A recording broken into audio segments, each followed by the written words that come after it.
¿Qué onda, my sisters and brothers? Thank you for joining us on Movement Es Medicina, a Super Mark Rock podcast. I am Super Mark Rock, aka Dr. Mark A. Lopez. Movement Es Medicina is just that, a movimiento, a movement.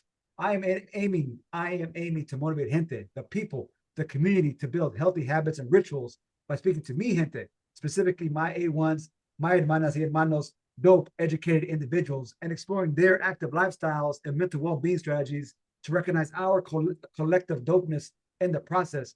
And speaking of dope, educated individuals, I am joined by my carnal, mi hermano, Jose Alvarez, aka a chingon dad to Nomad, Phoenix, and Neymar, aka a fellow West Sider at heart, aka a dope husband and partner, aka an upward bound alumnus, and aka a chingon athletic trainer, a dope, educated individual. My brother, thank you for joining us this evening. I want to start by saying, brother, Jose Alvarez, I am extremely proud of you, my man.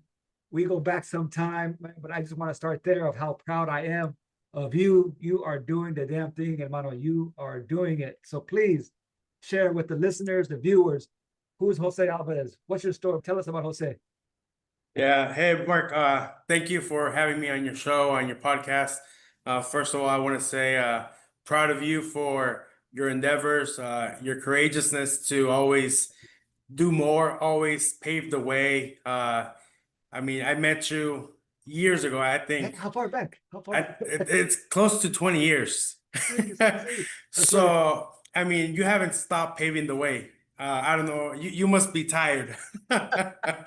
So, thank you for doing that for all of us that come from Mexico, the West Side, Maryvale, the hood, el barrio. I think you're definitely doing something great, and you've been doing it for a long time. So I Gracias, commend hermano. you for that. Gracias, hermano. But like you said, Jose Alvarez, go by 210, go by Ricachones, go by Jay, go by Liquito. Have a lot of nicknames depending what part of my life you met me. So That's right. I think we all evolve, and so did my nickname. So whatever you guys know me by, I think there's a different story of me where I was in my life, right? But I'm from Maryvale, Arizona, Phoenix, Arizona, the west side. My parents are both from Mexico, born in Mexicali, my mom, and then my dad's from Durango. Uh, we moved to Mexico when I was 4 years old, about to start school. My parents wanted to make sure that the culture and the language wasn't lost. So we moved to Mexico for my sister and I to go to school out there and to speak Spanish as our first language. So we spent 2 years out there, and we made our way back to Phoenix to the west side. I went to PTCO. I know you and your lovely wife are very much aware where that is. That's where Uh, my dad went to school, man. My dad and my tios went to yeah, PT. yeah. So I mean, I think you and I are connected for a long time, and All the our time, our brother. our, our paths cross intentionally. That's right. From there, moved to schools to C.W. Harris. I think there's another connection there with you. Yep, yep, yep. Frank Borman Middle School and Maryvale High School. Eventually graduated as a playing baseball 4 years at Maryvale, marching band for 4 years as well, section leader of the trumpet section for a while there as well. Right. I think we took the Valley by surprise when you would see 110 Mexican American in a marching band on a football field, Amen. uh, rolling through to Scottsdale, to Mesa, and then just winning all the awards, superior with distinctions, the trumpet section leaders, the color guard, the drum section, like we were taking all the awards, so I ended up going to Arizona State University and joining the marching band there for a year. Wanted the experience, completely different experience. 110 Mexicans, and I show up to ASU, and there's 150 members, but there's only 2 or 3 Mexicans, me and Dios my two mío. friends. So Dios mío. it was quite the culture shock. Yeah. So after that first semester at ASU, I decided to join a fraternity, Tau Psi Omega. 2 brothers that I had gone to middle school with, who were in band in middle school with me, Kyle and Jose Grills Gomez. They recruited me one day outside the MU. They kind of explained to me what it was. I really had no idea. I wasn't really in tune with the American like culture, the educational system. Like I was Sí, very sí, raised in a very Mexican family, you know. sí. So I didn't really know much, but I knew two guys out of the 70,000 students. So I said, I can trust these guys. Let's see what it's about, you know. So from That's right. there, I think that's where I think I first met you. If not, I may have Okay. met you at an Upward Bound event before Okay. that. I believe it was Upper Bound. I think I was a Because guest speaker. yeah, you were a guest speaker, alumni, Yeah. you know, of the program. But I hadn't made the connection there until after I crossed, where, you know, we started talking, a familiar face, he came Sí, around. sí. So I think joining the fraternity made my college experience much bigger and Mm, much more meaningful, you know.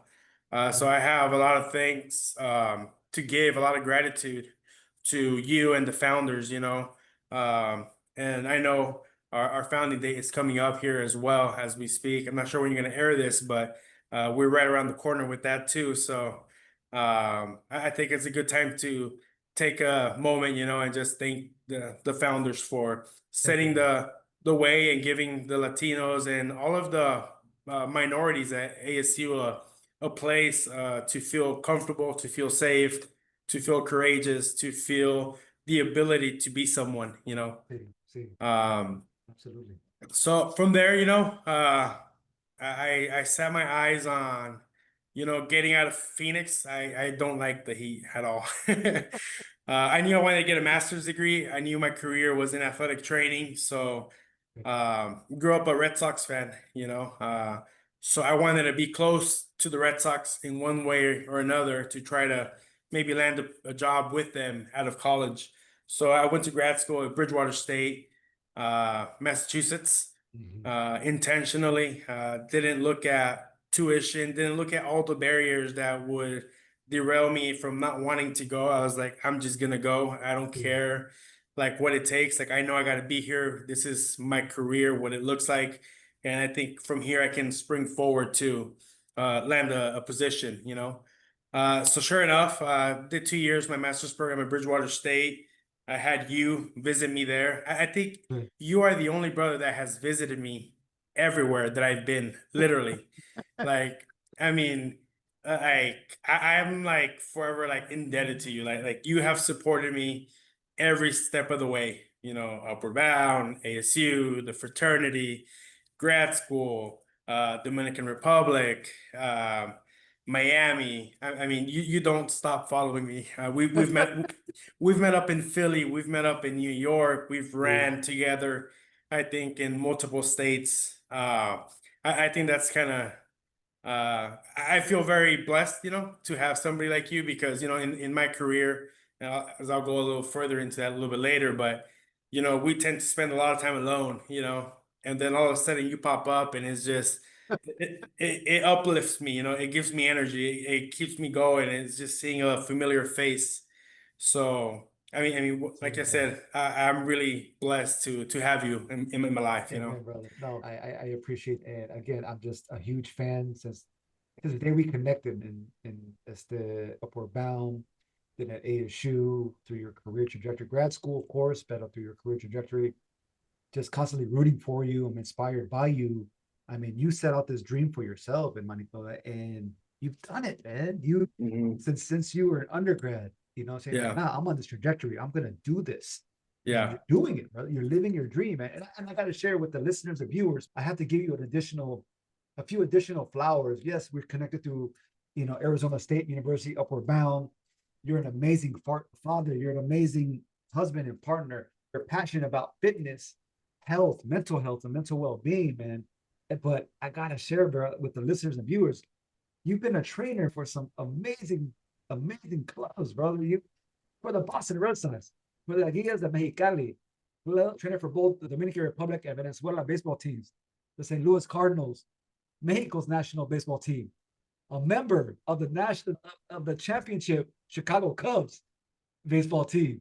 And now you're currently, brother, a trainer for Team Mexico and the Miami Marlins. I mean, you have And you are continuing to do it, brother. And I just got to say, it is so dope to be in the presence, in your presence, and in your space, because I mean, wherever you go next, you're just going to continue to trailblaze for your beautiful babies. You know, for those that are watching you, you know, not only our brothers but mentees that you are taking under your wing, bro, and you're doing it. So Yeah. just keep shining. Just so happy Yeah. to know all the tremendous work you're doing, brother, and all the impact. I mean, all these fantastic teams, brother, and you're doing Yeah. it. No, every time I walk into a ballpark, like we get there the first day, we get there early as athletic trainers, to set up and whatnot.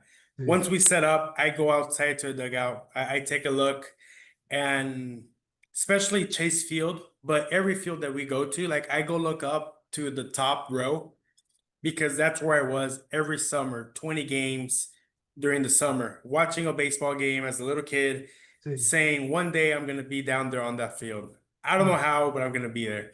And so now I take a moment and I appreciate that. And I try to remember who I am, where I come from, and why I'm doing what I'm doing, sacrificing time with my family and my loved ones. So it's kind of special. No, it's very special to me. Something that comes with glory, comes with tears, comes with sweat. But at the end of the day, like you said, it's my dream, and I wouldn't have it any other way. dope, man. That's dope. I definitely want to revisit that. You raise a good point as being a kid and going to watch baseball, because baseball is very much a pivotal piece in my family también. I mean, we grew up playing baseball, softball, todo, and still to this day, my love of baseball is huge, but nowhere near the dream to that you're currently living. But I want to get to that in a little bit. I want to start by going on to some lightning round questions. I want our listeners and viewers to have the opportunity to continue to connect with you and the amazing Jose Alvarez. So I'm going to ask lightning round questions. Don't think too much. Whatever comes first, okay? Whatever comes to mind first. Yeah, All right, brother. Here dale. we go. Salsa or cumbia? Now salsa. Sorry. Sorry. I think you're about to uncover that I am turning over from Mexican to Dominican. I spent the last 14 years in the Dominican Republic, so little disclaimer there. You caught me off guard. That's the favorite movie. Favorite movie of all time. I'll say The Sandlot. Sandlot. Yeah. Great movie. Great movie. All right, brother. It's the D-backs or Red Sox? D-backs at the end of the day. D-backs. Okay. Cardio or strength training? Right now it's 50-50, but over the last like 10 years of my life, it's been cardio. But All right right. now I'm kind of shifting. Órale, órale. Okay. Who's the better cook at home? No chance for me. Not one drop. I lost all my skills once I started being from hotel to hotel, that I got married to a wife that cooks amazing. So gotta give her all the kudos. All right. All right. Favorite U.S. city? US City, San Diego. San Diego. Favorite international city? Um, I'll say Tokyo. Okay. Okay. Órale. Where are you traveling to next? I'll go back to Miami, and then I got a 3-city road trip going to Colorado, Dallas, and then Philly. Philly. Okay. Well, we're gonna link up in Philly. We're gonna link up. We're gonna link up. Yes, All right, sir. brother. Go to hype song during a workout. What's your go-to? Ooh, I like Can't Hold Us, Macklemore. All right. All right. And last, man, last, I gotta ask, what marathon are you running next? Ooh, man, I'm still recovering. Um, but I think on my list, I would like to do Mexico City with you one day. But right now, in this immediate moment, I don't have one planned. Okay. Okay. We're gonna get that on the calendar, brother. We're gonna get Mexico on the calendar. All right, brother. I appreciate that, Jose. I appreciate the opportunity for our viewers, our listeners, to connect with you, to get a bit to know you a little further on some of your interests, brother. So, uh, first question I want to ask you and dive into, you mentioned as a kid, and I had these memories también, because growing up for me, we didn't have a baseball team in Phoenix. We had the minor league, Yeah. the Firebirds, the Giants, Hmm. spring training. So we would Hmm. go watch these games. But you mentioned, brother, you mentioned as a kid, you would go and top row, similar to us, upper deck. That's what we could afford. That's what the familia that we could afford. We were up there in the Raptors and nosebleeds. and you said, I'm gonna be down there one day. How does that message, and you're on the field every day of your career, bro. You even take your babies on the field. So my question, how are you translating that experience, that drive, that ganas for that profession to your kids, whether it's baseball or professionalism? Another little, but you mentioned that you when you were a kid, you said to yourself, like, I see myself down there. Yeah. You know what I'm saying? How Yeah. you, My oldest son is 7, daughter's 5, and the little one's 3, you know. So see, most of those conversations are mostly with my 7-year-old, Nomar, you know, and he brought it upon himself that he wants to be a professional baseball player. I by no means told him he had to do that or needs to do that, but he comes to the clubhouse with me, with the Marlins and yeah, with Licey. He was in the dugout with during our both championship back-to-back championship years in Santo Domingo. I have him in my arms running onto the field. So he's experienced winning from such an early age, wow, and he's experienced the clubhouse life of a baseball player. The players treat him really good. They make him feel special. They give him love, they play with him. So he has grown to love the game much more than I did at that age, even though I had a huge passion for it, but he's see, getting it from a different point of view. He's getting it first person, So for me, like when he tells me, I encourage him and I tell him that he needs to be dedicated and he needs to be passionate and he needs to be consistent. So he's a sponge. He soaks everything I tell him and he takes it very literal. So I have to be careful with what I tell him too. But ever since COVID, in 2020, my wife and I we would do like home exercise programs, just like 99% of the population, stuck see, at see, home. see. He was 3 years old at the time, but he still remembers that.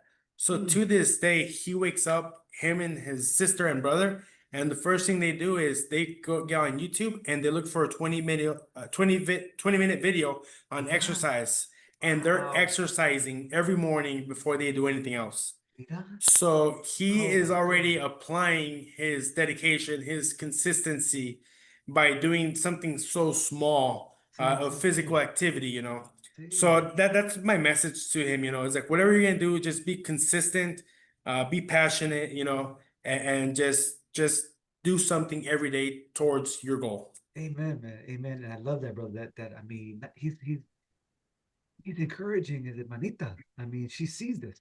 Yeah. And then, they're doing this together Uh-huh. as familia, as siblings. Hmm. But you are building those healthy rituals and habits in their lives. I Yeah. mean, yeah, you're taking them to the clubhouse, you're taking them to baseball centric things, but Hmm. the wellness side, the fitness side, that's, as you know, it's behind the dugout. It's not Hmm. during the 9 innings. It's before that. Hmm. Afterwards, right? And Yeah. he's already registering that no, Yeah. I need to do this.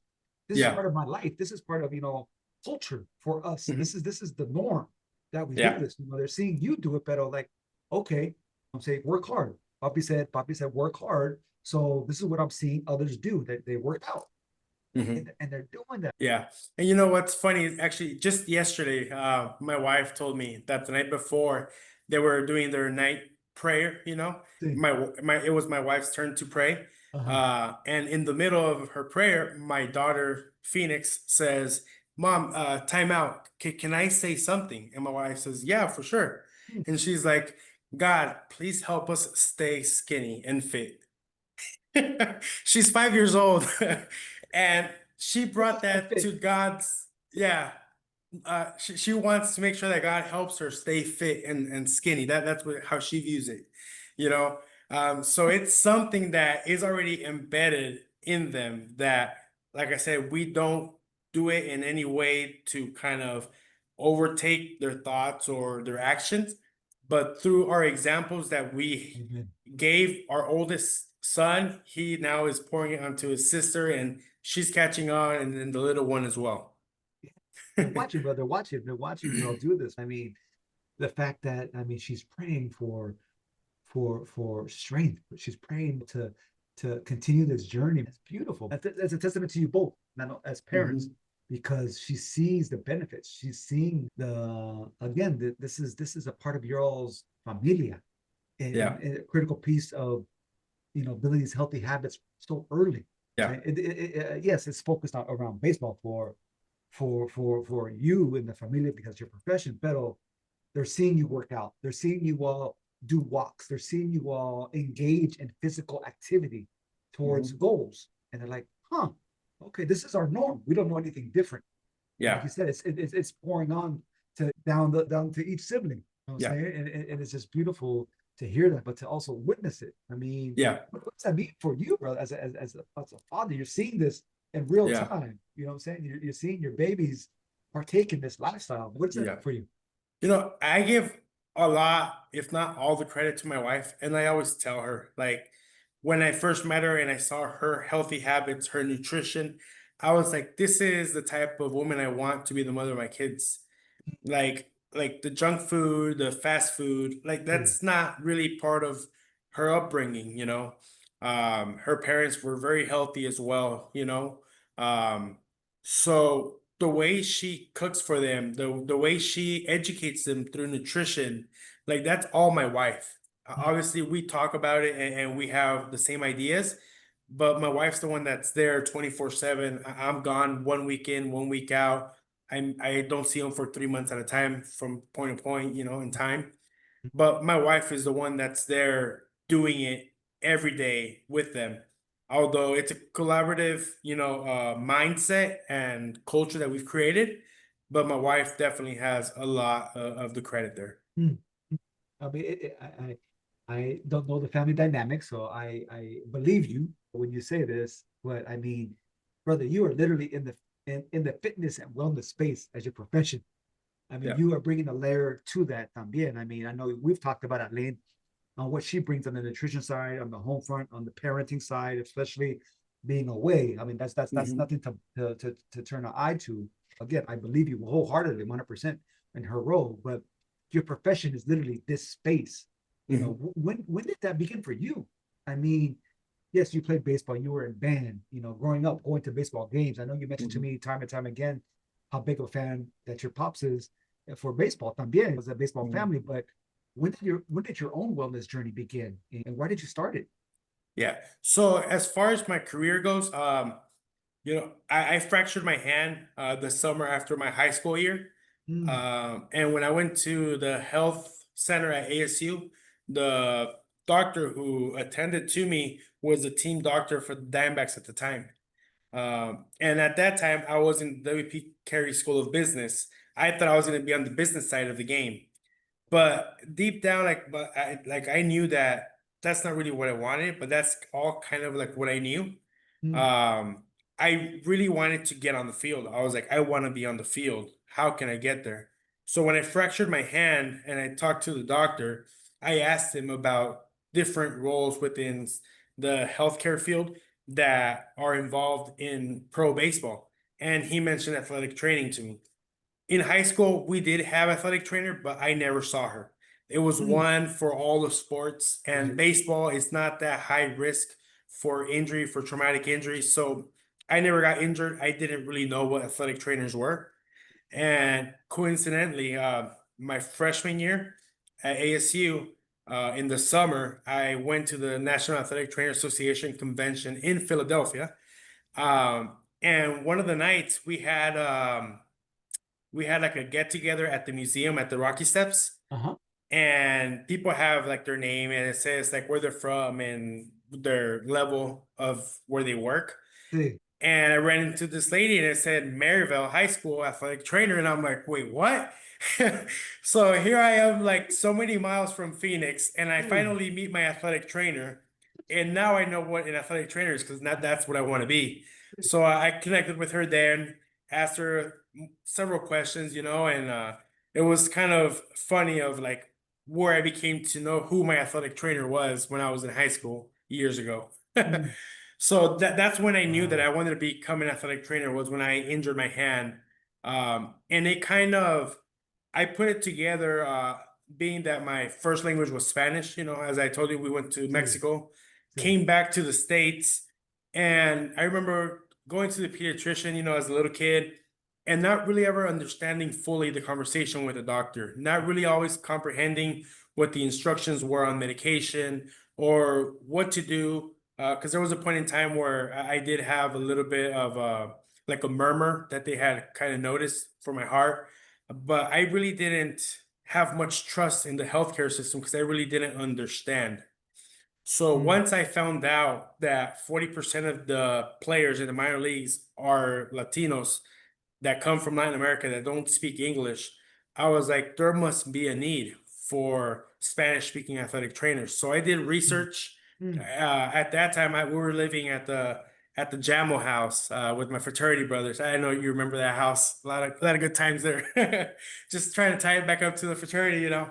But I was doing a lot of research that summer, and I did come to find out that there wasn't many Spanish speaking athletic trainers. Mm, And I was like, how can I close the gap between knowing that there's 40% of athletes in the minor leagues, but in the big leagues at the time, the percentage was much less.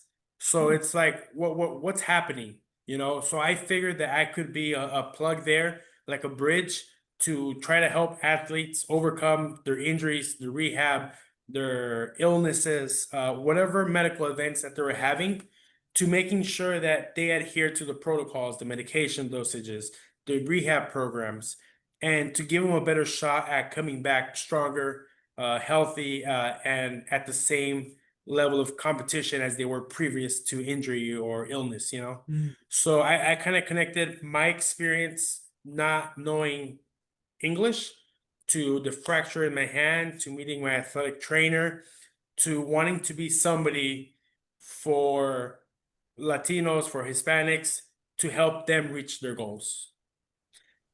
That's beautiful. I mean, that you realize this early on. I mean, not only you. Well, let me ask a follow-up question real quickly. How did you know to go to this conference? How did you become aware of this conference in Philly? So the doctor, he told me That's what about, the physician told you. Okay. yeah, he told me about the athletic training community, and he told Okay. me Okay. about the association that was out there. I researched it, I Googled it, and Wow. I saw that there was going to be a convention in Philly. I like to travel. I was like, yeah, I'll go to Philly. And then at the time, like, you know, I literally emptied out my savings account. I remember I made a post probably like on Facebook or something or MySpace. I don't know what it was. And I was like, I've spent every dime of my savings to be here. Like, I'm gonna make sure that one day the Wow. $500 I had saved is worth Wow. my investment. And so like I had to get a roommate, like I think it was through Twitter. I found somebody who posted that they needed a roommate for the NATAs. I contacted him. I think I still have the chat here. And then I was like, hey, I need a roommate. How much did you Mm. spend? Let's split it down the middle. Like I'm a student, and like sure enough, um, and from there, you know, it And this just is the end of went your on. sophomore year in college. Sophomore year, right? Yeah. Sophomore into junior year. Yeah, man, that's dope. That's dope. As someone who, I mean, I love that story, and thank you for sharing that part of your journey into this space as a professional. As me well, I strongly believe in representation in these spaces as a brown man, as a Chicano, as a Mexican American male, as an educator, as a movement enthusiast, that we belong in these wellness spaces, whether it's running, athletic training, physical therapy, the health professions, hiking, cycling, lifting. I firmly believe that representation is huge in both fitness and education. How do you show up, brother? How do you show up as a role model in your profession? I mean, there are a lot of Latinos, of course, in baseball. As from a fan, I don't see many trainers. I'm sure you know the statistics off the top of your head, but there's a number of players see, but trainers, I don't see them from TV or even at the games. How do you show up as a role model in your professions for future generations, for your mentees, for those that are in the minor leagues and those that are in your circle, your community? How do you show up as a role model, brother? Yeah, I think my second job, is working with Lycée. I'm the director there of the sports performance department. Can And you tell the listeners what that is? Let's say. Lycée, so that's a winter ball club in Santo Domingo. Okay. So basically, it's it's more baseball for Latinos. There's a league in Mexico, Venezuela, Puerto Rico, and the Dominican Republic. Those are the main four that belong to the Caribbean Federation.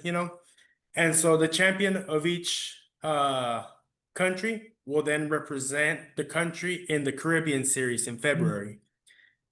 So I'm the director there for basically the Yankees of Latino America. We have the most championships nationally and in the Caribbean as well. So I've built a department there of athletic trainers, strength coaches, massage therapists, and that's where I can give back. That's where I can recruit young people and try to teach them through letting them be who they are and apply their skills, apply their knowledge, apply their background, and just help them along the way.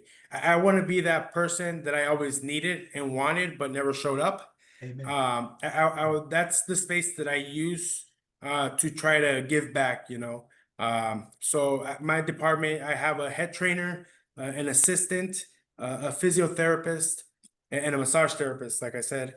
So those four guys, I try to empower them. I try to give them the experience, the skill set, and the space for them to develop, for them to grow, and to one day so they can be in the big leagues in their respective space as well. That's beautiful, brother. That's beautiful. I'm such a fan of reaching back because we're standing on the shoulders of so many that paved the way for us. And I'm sure coming into the space for you, there was not many Latinos or Latinos for that matter, Mexicanos, other brothers and sisters from Latin American countries that were athletic trainers in the big leagues. And you have the opportunity to really pave a way for so many, not only from our barrio, not only from the Finiquera, not only from Arizona, but all from your home in DR. And you're doing this. Again, I cannot emphasize you're doing this, brother. You're building your team. You're building this unit of individuals that are under your leadership, and how to treat players, how to treat individuals with not only cariño, but with cultural responsiveness from a cultura lens, if you will, because you not only speak the language, but you are from the community now, man. I mean, you've been here so long, but you understand the cultural dynamics that the players and staff are bringing to the table for your team. I want to make a parenthesis there for you, and like you said players, and then you said people, and like that's how I go about my job. Like, sure, they're athletes, they're top elite players, professional, but I don't view them as that. I view them as human beings. I view them as somebody who has a livelihood, who has family under them that count on their career to be successful so they can contribute. I mean, a lot of these players, they come from homes with tin roofs over them and dirt floors. Like I've given treatments to players at their homes with dirt floors, and then here comes the mom and she's offering me like dinner, coffee. They don't have much, but they'll give you everything they have.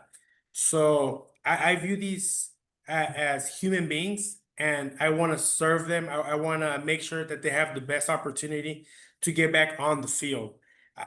If I remain in that scope of, oh, it's a player, I feel like we do a disservice because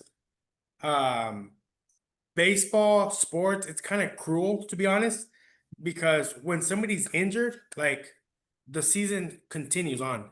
There's still a game to be played. There's still a season to be gone through. And the players on the sideline, in the training room, in the gym, trying to get back, and there's not much involvement there. If I see them as a player, I'm going to neglect them, and I'm going to continue to work on those players that are healthy and playing. And that's not the case. I got to remove myself from the circle of seeing them as players and seeing them as human beings that have a stronger need while still managing that active roster that continues to be on the field day to day. So it's a way to be creative, to form a team that has your same principles and values and morals, to be able to work in a space where those people that are not playing can feel like they're still part of the organization and that they're getting what they need each and every day. Right, brother. Right. I could not agree more, and I commend you for the humanistic, almost se dice, prioritization that you give on your in your work. Porque, I mean, yes, as you share with me, these are top, I mean, world-renowned athletes, top of their game, and you are treating them as human first because there's so much that is beyond the field that they're attending to. I mean, we've shared time and time again with me of just the connection that you've made with players and how much they appreciate that on a personal side.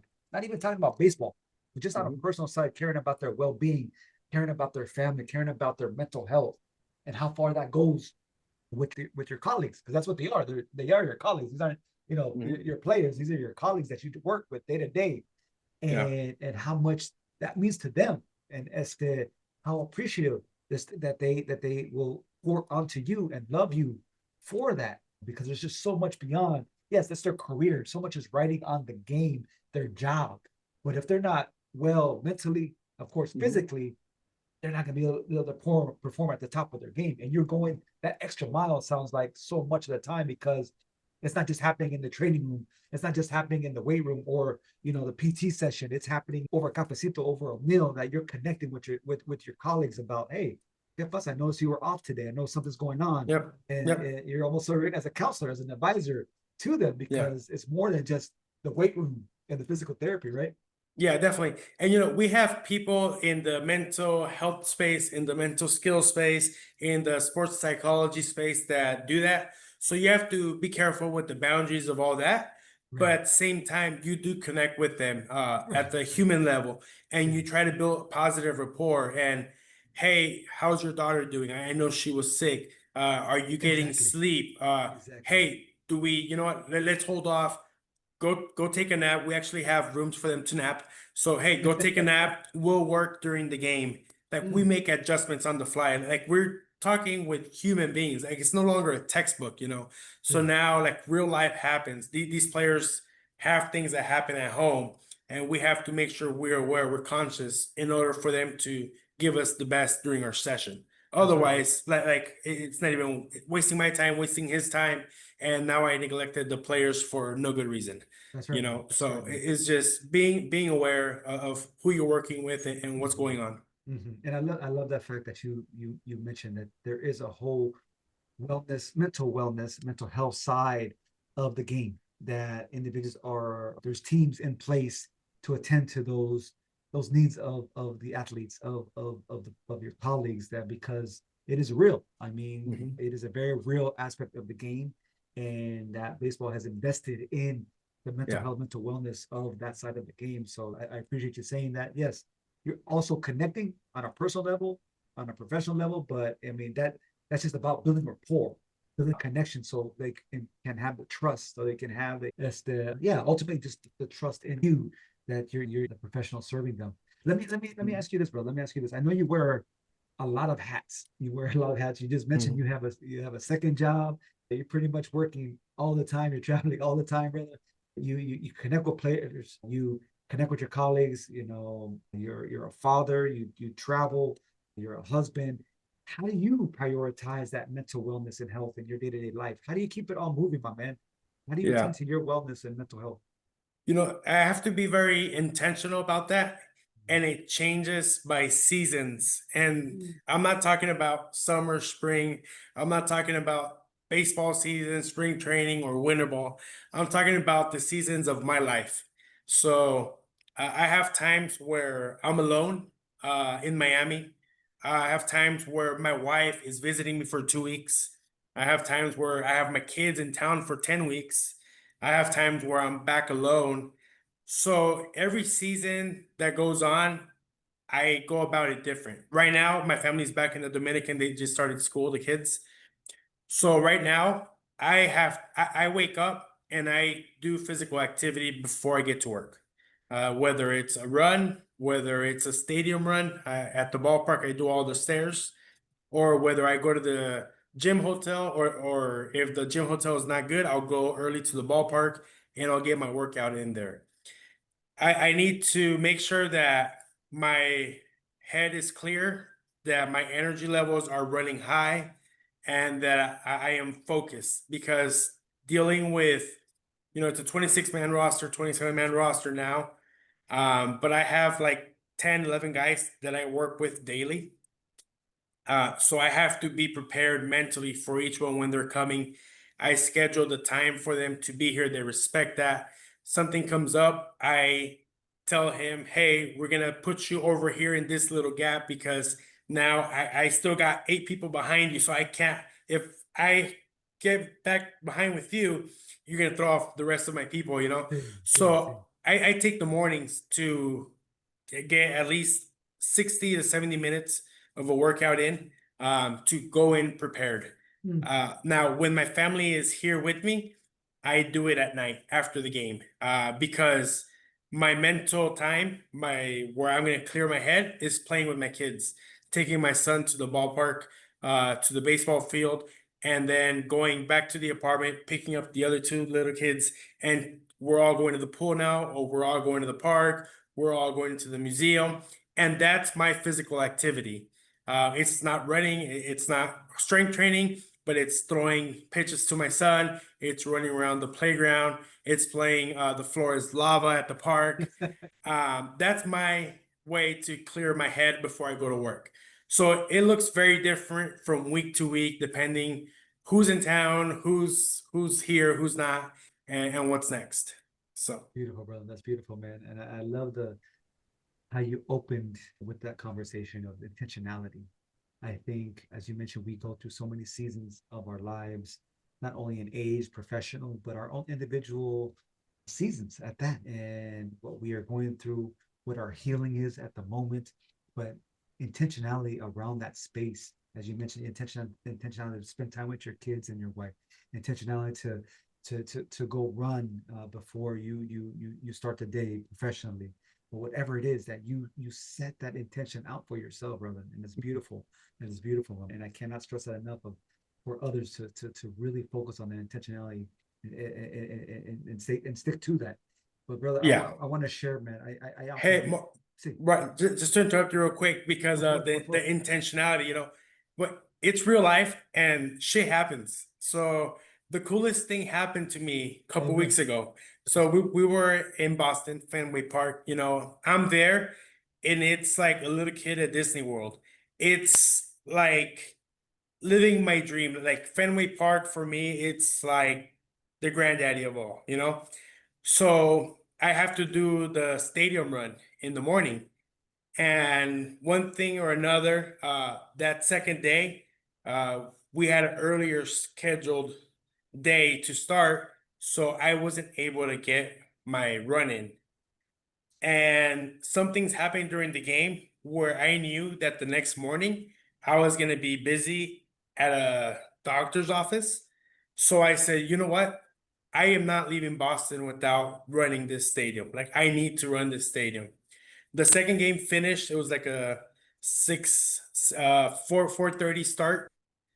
And there I am. People are cleaning the ballpark, trash bags down the aisle, water hoses down the aisle, and I am stadium, at Fenway Park at 8 p.m. And I'm looking and I'm like, wow, like I am so blessed. Like everybody, like before they got on the bus to leave the ballpark, they saw me in shorts and shoes, and they're like, "What are you doing?" I was like, "Oh, I'm gonna go run." And then they're like, "You're crazy." I was like, "Yeah, I know. Like, this is so cool." And it's like, "What do you mean? Like, running sucks." I was like, "No, running is fun. It's challenging." And bro, I'm running Fenway Park. Like, how much cooler can it get? You know? So there I am. Like, I took videos of every corner of Pesky's Bowl, of Ted Williams' Red Sea, the Green Monster, while people are cleaning, and there's popcorn, there's beer everywhere. I'm like high stepping over trash bags, and I was intentional because I was not gonna leave Fenway Park in Boston without doing that stadium run. And it wasn't early in the morning, but things came up, so I did it Yeah. after the game. Oh man, that is dope, bro. That is so dope. I mean, I can't believe that was the first time you did it because I mean, having been there, but I know that you weren't running, you were not in your running era yet at the time when you're. But to say that you ran the steps, and I had the privilege, I was extremely blessed, man, to attend a game with you when you were in grad school. You took me to my first and only so far Boston Red Sox game. I don't remember who they played, but you uh, took me to a game. We walked yeah. down, had a beer and a hot dog, walk down the main little strip there with all the fans, and Yeah. got to say that I've been to the stadium, man, because of you, brother. So Yeah. I appreciate you, man. And as you mentioned, you wanted to run these steps, brother, and you are currently, I believe, are you are in your running era. Why did you Mhm. pick up this modality of movement, man? Of this medicina? Why I know you lifted, I know you did work out, todo Mhm. eso, pero why running it? Why now for you? So, in 2018, when I was with the Cardinals, I had a health scare. My wife and my son, my oldest son at the time, was the only one. They were living in the Dominican.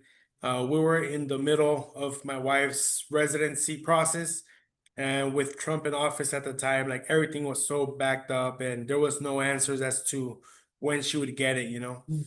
And so August of 2018, I was, working with the Cardinals, going in at 5 a.m. And then in the evenings, I would do Uber Eats, 5 p.m. to 10, 11, or even midnight sometimes. Just every day, eating out, drinking a Monster at 5 p.m. to have energy. And the reason why I did Uber necessarily financially, but I was just kind of like alone. I was kind of depressed. I didn't want to be at the apartment alone. I was frustrated because my wife couldn't come. I had no vacation. I couldn't go visit them. My son was at that time 10 months old. So it was very hard on me. And it got to a point where my heart went into AFib. Um, so I actually went to sleep with my heart racing. um, Thankfully, I woke up the next day. Thank God, I'm still here today. I got to work at 5 a.m. And my first athlete, comes in. I'm gonna do an evaluation, and I go down to a knee to get some ankle measurements.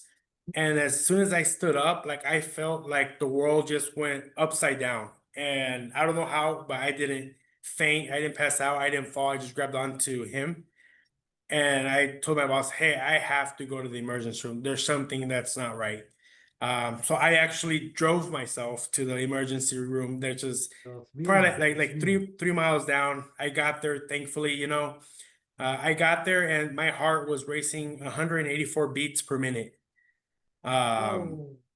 yeah, and they're like, "How Oh, long have you been like this?" I was like, "Well, I first noticed it yesterday, like at 8 p.m. So that day, I stopped doing Uber Eats early because I felt that chest pressure, and I felt like I sí. was running a marathon." Um, and they're like, "Wow, thank God you got here now." So they gave me meds through an IV for like 6 hours, and they could not control my pulse. Like it was still beating, like over 150. And so they said, hey, we have to do a cardioversion. So they put me under anesthesia, and they did the whole like shocks, and they reset my heart. And thankfully, everything came out fine. So I went through a bunch of lab works, exams, stress tests, echoes, electro, everything, everything you can think of. And everything came out normal. Not even cholesterol, no diabetes, no sugar, nothing. Like, everything is Yeah, normal. yeah. And so I kind of did a deep reflection, looked at myself in the mirror, and I'm like, I am sleeping 4 to 5 hours a day. I'm eating out every day. Like I'm not resting. Mm. I feel lonely. I'm depressed. I'm drinking a Monster every day. Like I need to do something for my health. I need to do some physical activity. So I decided to start running. So I've always been an outdoors person. As a little kid, we would always go hike. Um, Paestawa Peak, Squaw Peak, however you want to call it, the Phoenix Mountains, whatever they're called now. So with my mom, my sister, my aunts, cousins, we would always hike. So obviously there's no mountains in Florida. So I was like, let me just go outside, let me go run, let me be out in the fresh air. So I started to pick up running, and the first time I ran, like I had so bad like shin splints, and I'm like, Yes, yes. this is bad. Like I went back home and I kind of felt like a failure. So I was like, Mm. you know what? Like I gotta be better. I gotta push myself. So what I would do, like I would get on Google Maps or whatever, and I would do a route. I was like, I want to run 2 miles today. So I would like go on the map and I would see where's a mile from here. What route can I take? That way I have no excuse and I finish my 2 miles. If I go out 1 mile, I gotta come back. If it's crawling, whatever, but I'm coming back and I'm not gonna shortchange myself rather than going around the block, you know. Sí, sí. So little by little, you know, I kept going further distance, going further out, and I was it got to a point where it was kind of getting kind of like boring, kind of like stale, you know. Mhm. And I was like, wait, let me see. At that time, I was already back in the Dominican, and I saw there was like a 5K race. I did that. There was a 10K race. There's a 30K race. You know, there's a half marathon, and I was just signing up and just trying to stay motivated, stay involved, and build a community out there. You know, let me tell you, running in the Dominican Republic in the streets is not a good idea. There's no sidewalks, and the little ones that there are, nobody respects them. You'll see the motorcycles driving on the sidewalk, so there is no safe space. So I would have to, you know, drive to the park and go run at a park and build a little network there with people and stay connected, you know. So that happened, and 2020 came by, you know, COVID. And then my daughter was actually born January 2020. She was born in Phoenix. And so my wife stayed in Phoenix and I came back to Dominican because I had to work. It was before COVID went out, exploded, you know. And at that time, I was kind of again getting a little saturated with running, so I was like, let me buy a bike. I'll bike. So I ended up buying a bike, and then I got on that fad there. And then COVID happened. My wife was back with me in the Dominican, but every morning, 5 a.m., going out for bike rides, 100 kilometers, like just from the get-go. Like I was like, let me just go 50 kilometers and come back. I gotta come back. So it was the same kind of the same mindset. It was just very abrupt, and I was like, go. You know. Um, and then after that, in 21, I had like a little career promotion. So I started traveling rather than being based out of the Dominican. I was going from Jupiter to the Dominican back and forth, spending 4 weeks in Jupiter, coming back to the Dominican for 2 weeks and whatnot. And then I started feeling kind of lonely again when I would be away from home, and all I just wanted to be was on the phone with my family, with my kids, and seeing them. So I kind of stopped running. I kind of made excuses for myself, like I want to be on the phone with my wife, with my kids. And when I was in the DR for the 2 weeks I was there for work, I was like, well, I want to spend time with my kids. I don't want to go run for an hour and leave my kids alone. So I ended up leaving biking and running. I stopped doing it altogether from middle of 21 to all of 22. And working winter ball in 22, same thing happened. I had another event of AFib, and I was like, man, I can't keep falling to this. Like I have 3 kids now.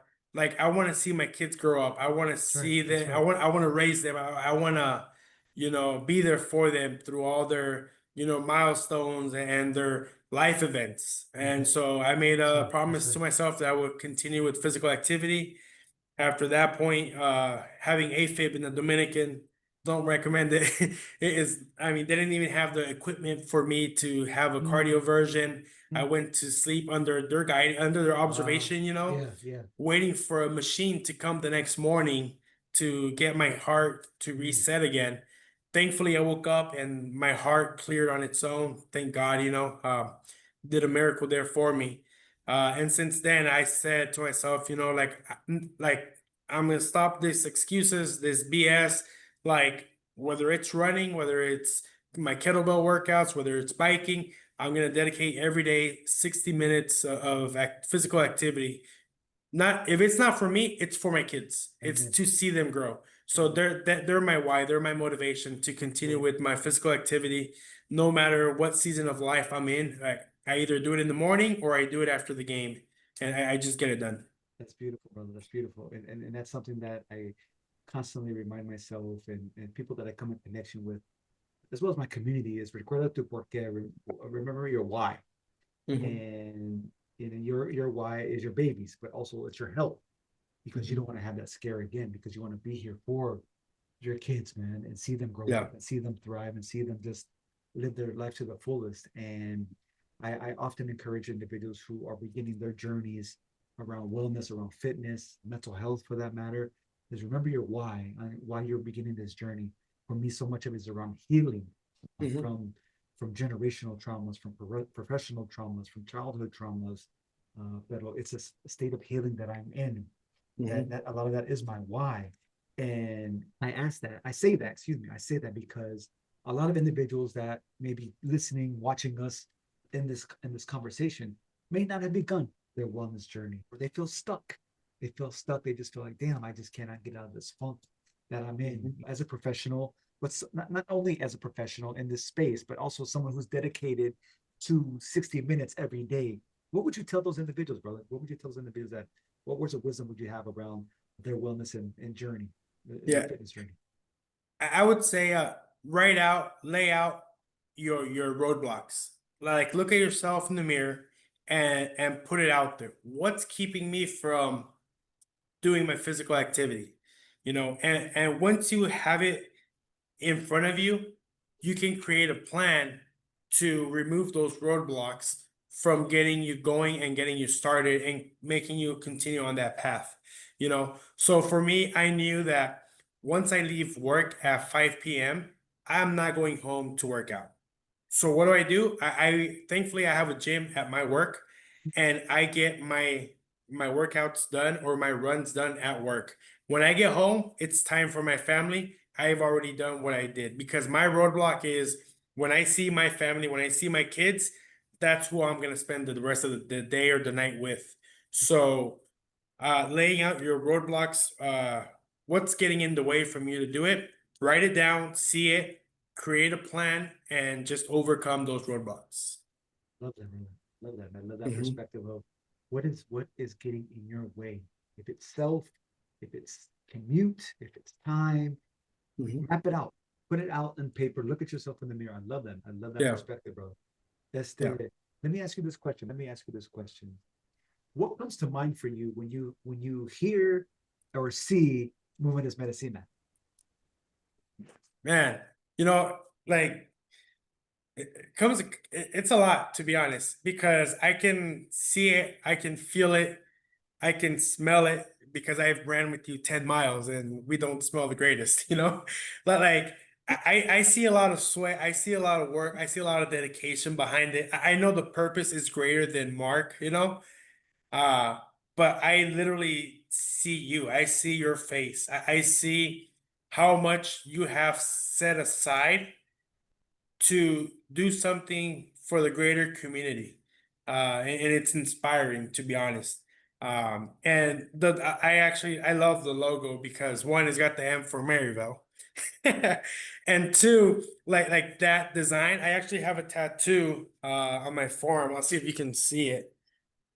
And Ah, yeah. it's got the health wings, Uh-huh. with the two snakes, and I actually created a bat and a baseball. And in the middle, I put my goal to get to the big leagues in Roman numerals, MMXX, which was 2020. When I Yeah. got that tattoo, sorry to derail a little bit, but Okay. everybody's comments were, but what if you don't make it to the big leagues in 2020? Of course, negative comments, right? And I was like, well, that's fine, but it's my reminder every day of what I'm working towards. Now I gotta add the four there because I got here in 2024, 4 years later, but I got here, you know. But That's no, right. That's right.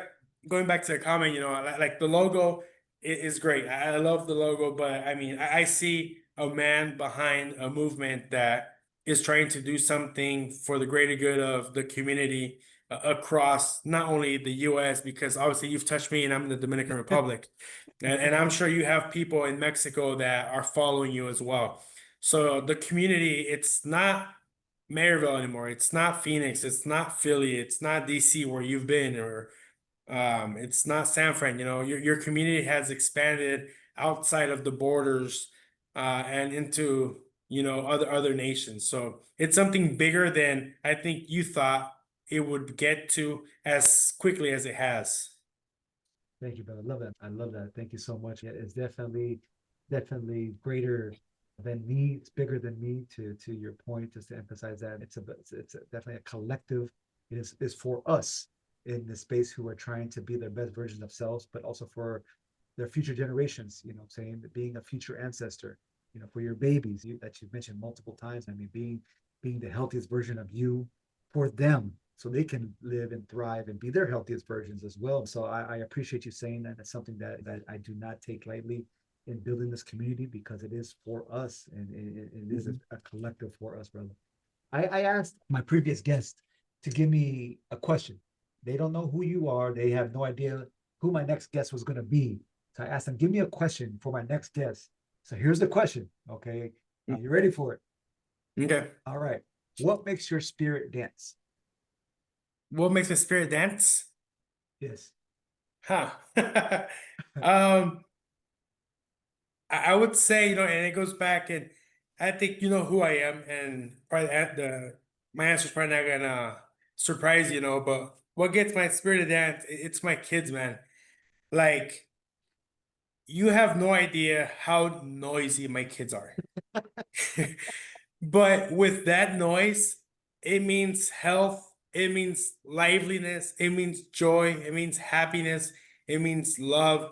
Like I'm coming up the 4 flights of stairs when I'm in the DR, and my kid, I can hear him from like the gate. I come in with my windows down, and my son is yelling at the top of his lungs, "Papi, papi!" And like that gets my spirit going. Like I just worked 12, 14 hours and I'm coming home to this, and it is just beautiful. And I wanted 3 to 4 kids because I wanted a loud house. I wanted joy. I didn't want peace at home. I wanted just a wreck of noise, toys, walls that are painted everywhere. Uh, I wanted that so bad, and I have that. So that's what makes my spirit dance. I Yeah. love that, brother. I love that. I love all of that, man, because you're absolutely right, man. When you hear the noisiness, when you hear the loudness of a home, it's health, it's joy, it's vibrancy. It's just it's just a beautiful family, man. I can't. Yeah, brother. That's just well said. Well said. Mhm. So last question for you. Last question. On the flip side of that question, give me a question that you would like for me to ask my next guest. You have no idea who it's going to be. You may or may not even know them, but give me a question that focuses on wellness, mental health, and or fitness for my next guest. Okay. Um, let's see. Question would be, what uh like physical activity, mental health related goal have you had that you haven't reached, and why? And make a goal here now in front of you, Movement Es Medicina, as to when you will reach that goal. Love it. I love it. I love it. We're going to put the next person on the spot, have them identify a goal on this podcast and when you're going to reach it. I love the Yeah. accountability, my man. I love it. Yeah. Well, carnal, muchísimas gracias. I appreciate you. I'm a fan of you. I'm going to continue to be there for you. I love you. You are sacred. You are a blessing, mi hermano. Jose Alvarez, I am grateful truly for your time and constantly, I cannot stress that, constantly inspired by you, brother. Keep doing the damn thing. You keep doing that, brother. Where can the people find you, brother? On social media, LinkedIn? Where would you like to be found? Yeah, I don't even know my handles. I'm so bad. Let me see here. So my Instagram is J spelled out Jay dot Alvarez dot 210. And then professionally, I guess for LinkedIn, let's see what that is. That would be uh I really don't know the handle there, but you can find me as Jose J Alvarez MSATCLAT. Gracias, So gracias. All right. Or just look yeah, for you on the Miami Marlins website. yeah. On FanDuel Sports, see me in the dugout. That's right. That's right. That's right. Yeah, All right, brother. Jose Alvarez, 210, my man, my carnal, my brother. I appreciate you. I appreciate you joining me and joining us on Movement Es Medicina podcast. Again, gracias for taking the time. Mi gente, remember, recognize your dopeness. Recognize your dopeness. I believe we are all dope, educated individuals. Like this episode, ask us questions, give me feedback, follow us, follow me on IG at Super Mark Rock or on YouTube, Apple Podcast, Spotify Podcast at Movement Es Medicina. That's Movement Es Medicina on YouTube, Apple Podcast, Spotify Podcast. Mi gente, gracias for your time, giving us a listen and a watch. Paz y luz. Gracias.